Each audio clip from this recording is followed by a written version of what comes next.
Bueno, hola, buenas noches. Este es el video de sustentación para el proyecto 3 de la materia de tópicos en telemática. Los integrantes somos Juan Manuel Gómez, Luisa María Álvarez, Sebastián Restrepo, Santiago Neusa y mi persona, Miguel Ángel Hoyos. Entonces, pues a lo largo de este video vamos a ver pues las responsabilidades, cada uno explicará pues de las secciones de las que se encargó. Afortunadamente pues pudimos llegar a buen término en el proyecto, desarrollamos todos los numerales y todos pues los propósitos que se nos habían planteado. Entonces, pues antes que nada, trabajamos con la nube de AWS y la primera persona pues en hablar va a ser Juan Manuel, que se encargó de la creación automática del clúster EMR, de la generación de los steps y demás pues funciones que él nos va a explicar. Bueno, entonces empezando con la parte de la creación del clúster de MR, pues primero teníamos que consumir los datos de la API que dispone el gobierno para los datos del COVID, que es esta primera parte que vemos acá arriba, la cual accedemos pues a esta API que ellos disponen. En este momento estamos trayendo 3 millones de registros, y la API pues dispone hasta de 6, pero con 3 millones ya pensamos que es un número suficiente. Acá declaramos la sesión de AWS para poder pues, acceder con los tokens de la sesión. Creamos un cliente de MR para crear el clúster. Guardamos los resultados de la API, pues lo que nos trajo la consulta a la API en un bucket de AWS, en la zona RAW en este caso, como se nos decía en la guía. Y ya lo que hacemos es crear el clúster como tal. En este caso, MR7.3.0 y tiene las siguientes instancias del clúster. Tiene un master, tiene 2 core y uno de task. Tiene las siguientes aplicaciones con las que hemos venido trabajando pues todo este tiempo. Y llegamos a la parte de los steps, que es donde ejecuta como todo el flujo de los datos. Entonces, primero instala las dependencias de Python para que puedan funcionar como todos los scripts bien. Después tenemos la parte que es de la base de datos, que ya más adelante Miguel nos va a explicar cómo funciona pues esto. Pero básicamente lo que hace es que va a S3, copia el archivo que se encargue de hacer todo lo de la base de datos en el clúster y lo ejecuta. Después tenemos el proceso de ETL. Neusa nos va a explicar con más detalle más adelante qué se hace en ese proceso, pero básicamente lo mismo que ya hacía acá en la base de datos, que es traerlo desde el bucket de S3 y después ejecutarlo, en este caso con Spark to Smith para que reconozca el kernel de Spark. Y tenemos DF y Spark SQL, que en este caso ya hacen el análisis de datos, que Luis y Seba nos van a explicar más adelante, pero es lo mismo. Y se ejecuta en este caso también con Spark para que reconozca el kernel. Y finalmente tenemos la parte del crawler, que en este caso es para poder pues como mostrar los datos en Athena.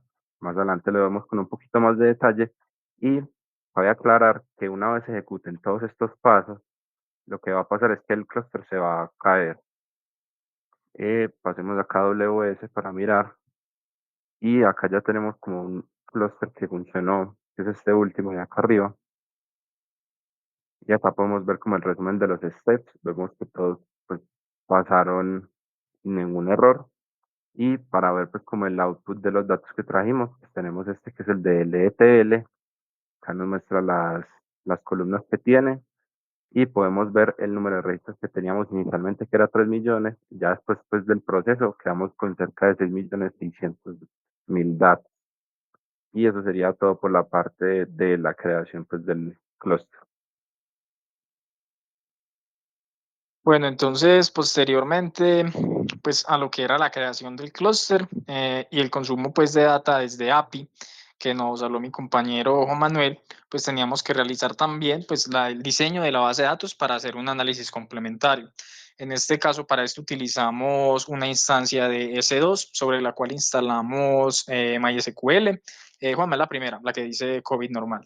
Entonces, sobre esta instancia, pues nosotros básicamente lo que hicimos fue pues yo me encargué en esta parte de crear pues una serie de data que sirviera, también hiciera pues como una transversalidad a la analítica, dentro de las cuales pues añadí columnas como medidas de control, el cual era un string que decía para ese día qué medida de control se había tomado, si se había tomado pues ninguna medida o simplemente pico y cédula, bueno.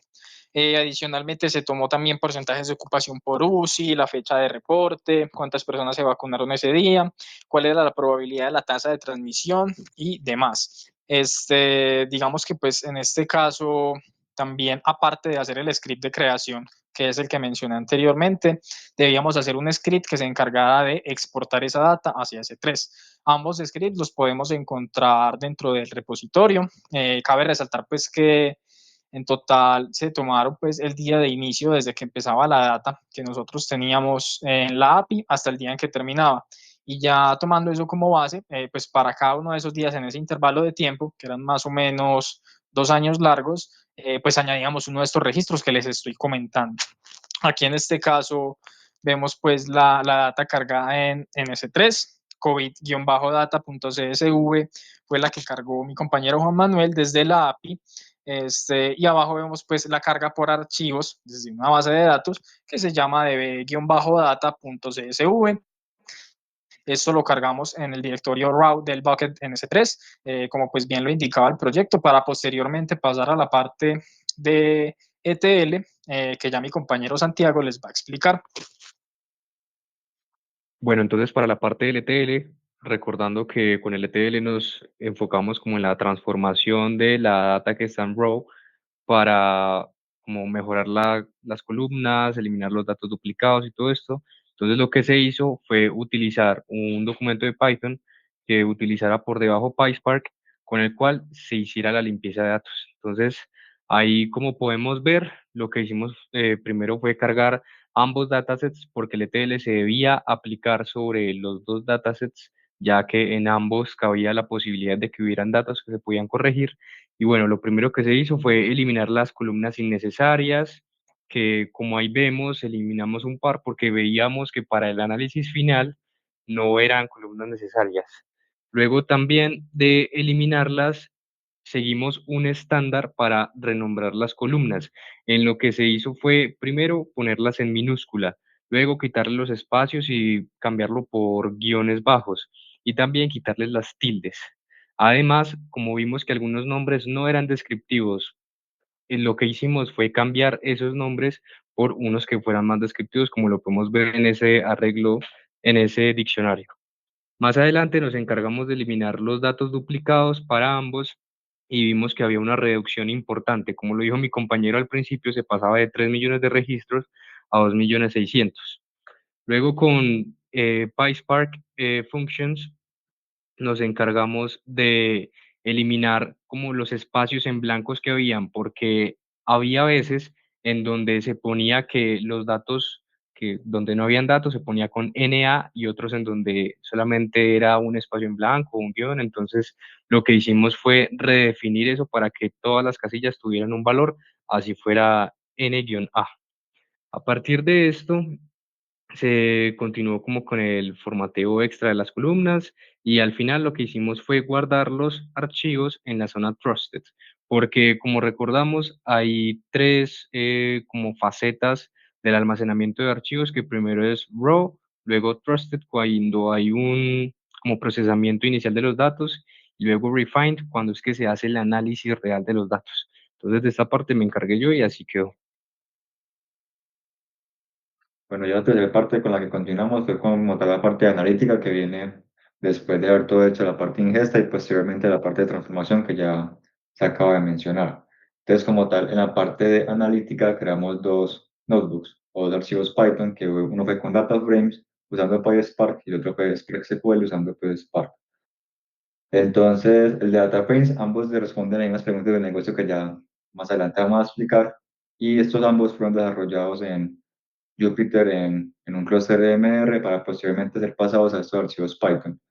Al final de hacer como todo ese procesamiento de datos aquí, toda esta analítica y responder las preguntas del negocio que consideramos como importantes y buenas para este proyecto, cada uno de esos resultados se procedió a guardar en la carpeta Refined, al final en S3, para posteriormente estos datos poder ser consumidos y pasar a la última fase que es la visualización que ya más adelante vamos a mostrar.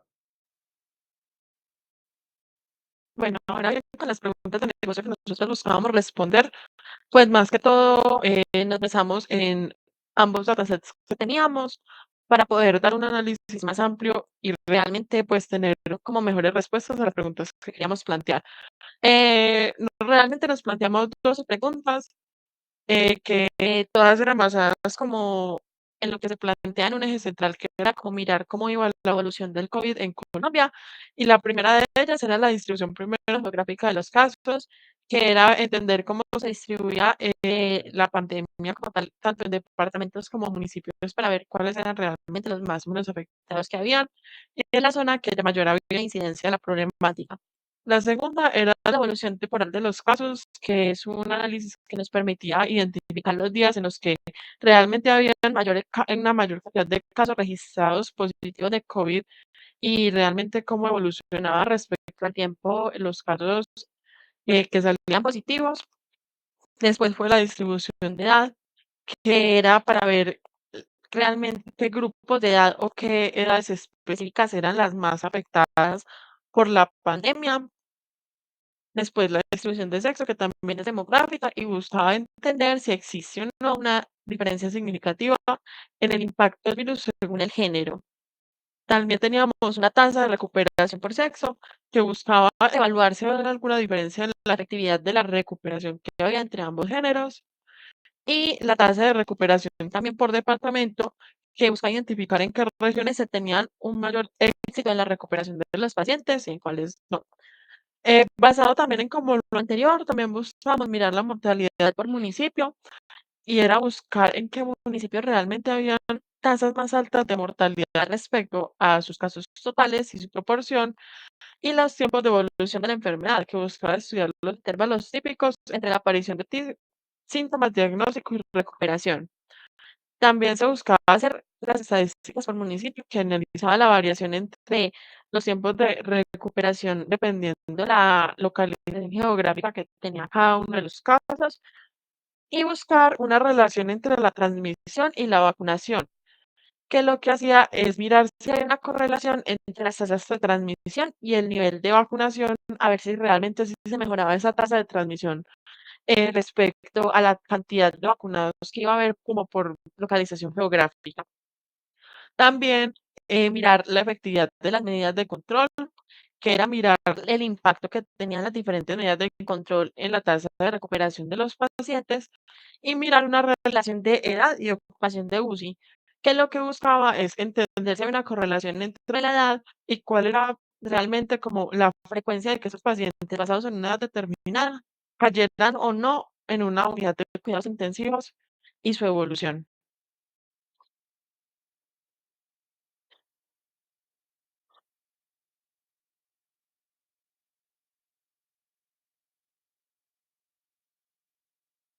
Bueno, entonces ya posteriormente a la parte del análisis seguía la última etapa pues del proyecto en donde se nos solicitaba hacer una presentación de los datos.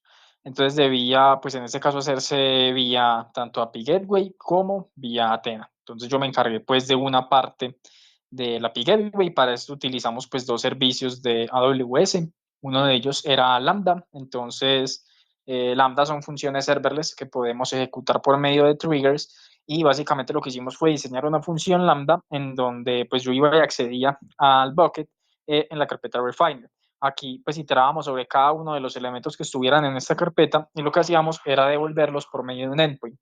Esta función lambda requería de un trigger que pues el trigger en este caso era el API Gateway. Entonces el API Gateway lo que hace es que nos habilita en este caso un endpoint en el cual cuando entramos pues a hacer una petición activa esta función lambda y retorna pues lo que se solicita. Aquí en este caso estamos viendo pues como una versión en crudo de lo que sería la respuesta de este endpoint. Sin embargo, pues obviamente como debíamos prototipar, mi compañero Sebastián se encargó de hacer una capa de presentación, la cual va a compartir en este mismo instante y pues permitía pues como visualizar los datos de una manera mucho más legible para los usuarios, que no fuera pues simplemente como los CSV que se guardaban de cada data frame, sino pues que se viera algo con un poco más de sentido. Entonces, a continuación, mi compañero Sebastián nos va a mostrar esta parte. Continuando con lo que dijo mi compañero, pues esos datos que se leían desde el API Gateway de la carpeta Refine DS3, aquí se posteriormente, al ser expuestos por un endpoint, aquí mediante esta aplicación pequeña que hicimos, se visualizan esos mejores datos respondiendo a las preguntas de negocio que también se dieron anteriormente. Entonces aquí vemos que se sube montado a la zona refine de los datos ya analizados. Por ejemplo, aquí al final tenemos ejemplos de, por ejemplo, por el sexo, cuántos contagiados habían, que fueron las preguntas que hicimos.